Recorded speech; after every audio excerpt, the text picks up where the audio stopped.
বাসা নেওয়ার ঝামেলা তো শেষ। এখন বাসার টুকিটাকি কিছু শপিং করব। আর প্রথম শপিংটাই শুরু করেছি বালিশ দিয়ে। কারণ লাস্ট নাইটে কাঁথা ভাঁজ করে বালিশের মতো বানিয়ে তারপরে ঘুমিয়েছি। বেশ কষ্টই হয়েছে। আম্মু দুইজনের জন্য ২টা নকশি কাঁথা দিয়েছিল। আপনাদের সঙ্গে কোনো এক সময় শেয়ার করব। আমি মেট্রো রেলে সাইবারজার উত্তরা থেকে উঠে তামামি কুইন নেমেছিলাম। ওখানে নেমেই একটু হাঁটার পর পাকিস্তানি এই দোকানটা দেখলাম। এখানে অনেক সুন্দর সুন্দর জায়নামাজ, কার্পেট, ফ্লোর মেট, তারপরে কম্বল, বিছানা চাদর সবকিছু অনেক সুন্দর ছিল এবং কোয়ালিটিটা অনেক ভালো ছিল। আমি হাত দিয়ে দেখছিলাম, এত আরাম লাগছিল। তো এই দোকান থেকে শুধু একটা বালিশই আমি নিয়েছি। চোখে দেখে ভালো লাগলেই সবকিছু এখন আর কেনা যাবে না, কারণ লং টাইম থাকার যদি প্ল্যান না থাকে একসাথে অনেক কিছু জিনিস কিনে মানি ওয়েস্ট করার তো কোনো দরকারই নাই। আমি বেসিক কিছু জিনিস কিনবো যেগুলো না হলেই নয়, আর সেগুলো দিয়েই চালাবো। তারপর আমি এনএসকে চলে আসছিলাম। এখান থেকে বাজারও করব আর কিছু জিনিসপত্র কিনবো। বাসা থেকে লিস্ট করে নিয়ে গিয়েছিলাম। রাইস কুকার, তারপর ফ্রাই প্যান, ঝাড়ু, তারপর মাজনি, মানে বেসিক যে জিনিসপত্র আমাদের নিত্যদিনে প্রয়োজন হয়। দেশে থাকতে আমি কুকারের সব জিনিসপত্র ডে7 আর 7 থেকেই কিনতাম। ওখানে ইনস্ট্রাকশন দেওয়ার জন্য যে স্টাফরা থাকতো তাদেরকে এখানে খুব মিস করছি, কারণ এখানে সব নিজে দেখে শুনে বুঝে নিতে হয়। আমি রাইস কুকার দেখার জন্য কয়েকজন স্টাফকে একটু ডেকেছিলাম, বাট তেমন রেসপন্স কেউ করেনি। লাস্টে মালয়েশিয়ান সিনিয়র সিটিজেন একজন এখানের স্টাফ, তিনি আমাকে হেল্প করেছিলেন। আসলে রাইস কুকার বলতে শুধু রাইস কুকার না, এটা হচ্ছে কারি কুকার আর রাইস কুকার দুইটাই একসঙ্গেই কাজ করবে। আমি সেটাই নিয়েছি, কারণ এটাতেই ভাত আর তরকারি রান্না করব, আর ভাজির জন্য একটা ফ্রাই প্যান নিয়েছি। অনেকেই বাসার কথা জিজ্ঞাসা করেছেন যে বাসা আমি কিভাবে পেয়েছি। আমি তো আগের ভিডিওতেও বলেছিলাম বাসা আমি প্রপার্টি গুরু ওয়েবসাইট থেকে দেখে নিয়েছি। যারা নতুন স্টুডেন্ট আসবে, বিশেষ করে মেয়ে আর ফ্যামিলি যারা আসে, আমি সাজেস্ট করব যে একদম এজেন্টের কাছ থেকে, মেইন ওনারের কাছ থেকে বাসাটা নিতে। আর তাছাড়া থার্ড পার্টি থেকে বাসা নিলেও না 100-200 RM বেশিই পড়ে, তো ভালো সরাসরি ওনারের কাছ থেকেই বাসাটা নেওয়া। আমার এক ক্লাসমেট, ও আসছে 1.5 মাস আগে, তো ও আসার পর এই পর্যন্ত 5 বার বাসা চেঞ্জ করতে হয়েছে। ইভেন একদিন রাতের বেলায়ও বাসা চেঞ্জ করতে হয়েছে।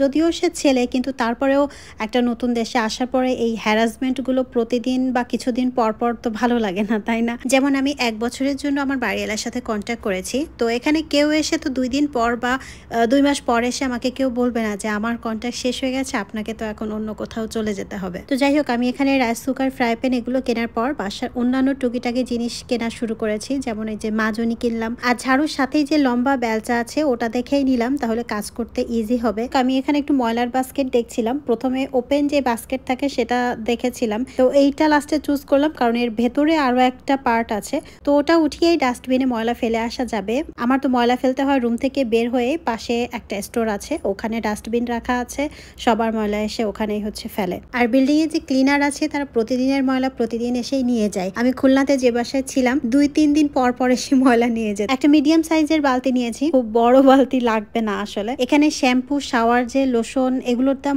অনেক কম। আমি ট্রেসেমির বোটানিক শ্যাম্পুটা ইউজ করি, ওটা আমি 7 থেকে কিনেছিলাম 1250 দিয়ে। এখানে আসার পরে সেই শ্যাম্পুর প্রাইস দেখেছি আমাদের দেশের টাকায় 500-600 টাকার মতো এরকম। তো যাই হোক, এরপর আমি একটু প্লাস্টিকের সেকশনে এসেছিলাম অল্প কিছু জিনিস নিতে, যেন তরকারি কাটাকুটার পরে একটু ধোয়া টোয়া যায়, এ কারণে অল্পই কিছু নিয়েছি। তবে প্লেট 2টা না স্টিলের কিনেছি, যেন পড়লে ভেঙে না যায়, আর ভাঙলে আমার আবার কিনতে হবে, তো আবার টাকা খরচ হবে।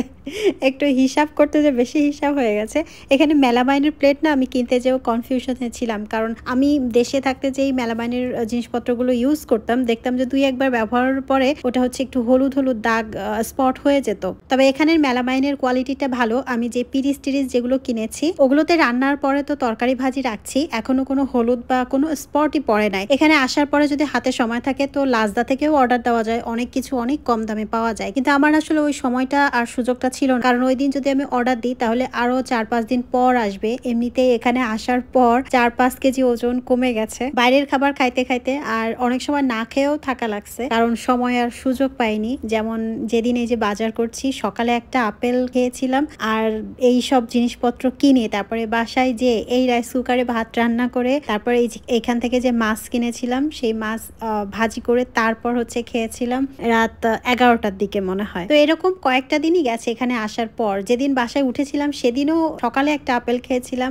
আর রাত 10টার সময় মনে হয় তখন গ্রাব থেকে একটা খাবার অর্ডার করে খেয়েছিলাম। এখানে তো অনেক চাইনিজরা থাকে, তা আমার মনে হয় তাদের জন্য সমুদ্রের ভেতরে যা কিছু পেয়েছে সব উঠায় এনে এনে বিক্রি করছে। এই যে শামুক, ঝিনুক মিনুক, তারপরে লম্বা লম্বা মানে পোকার মতো কি কি যে বিক্রি করে আল্লাহ জানে। কিছু কিছু দেখলে গার ভেতরে একেবারে শিওরে দিয়ে ওঠে। আমি এখান থেকে 2টা মাছ নিলাম বারবিকিউ করার জন্য। রূপচাঁদার মতোই দেখতে, তবে উনি বলল যে এটা রূপচাঁদা না। মাছ বাসায় কিছু অলরেডি ছিল, তবে এখান থেকে পার্শে মাছও কিনেছিলাম, আর কয়েকটা চিকেন নিয়েছিলাম, আর আলাদাভাবে কয়েকটা লেগ পিসও নিয়েছিলাম চিকেনের, আর বিফও নিয়েছিলাম। এক সপ্তাহের ভেতরে যেন আর আশা না লাগে, তো এরকম ভাবেই বাজার করেছিলাম। তারপরেও শেষ হয়ে গেলে তো তখন আশাই লাগে। তো যাই হোক, এটাই ছিল আমার বাসার প্রথম বাজার। ফার্নিচার কেনাকাটার তো কোনো ঝামেলাও নেই, টেনশনও নেই। আসার সময় গ্র্যাব বুক করেছিলাম, কারণ এত কিছু নিয়ে তো মেট্রো রেলে আসা সম্ভব না। এনএসকেতে ঢোকার সময় রিসিপশনে আমি বালিশ রেখেছিলাম, যেটা আসার সময় ভুলেই গেছি, এবং মাঝপথে যাওয়ার পর আমার মনে পড়েছে। পরে আবার গ্র্যাব ঘুরিয়ে আবার যে আমার বালিশ নিয়ে আসতে হয়েছে।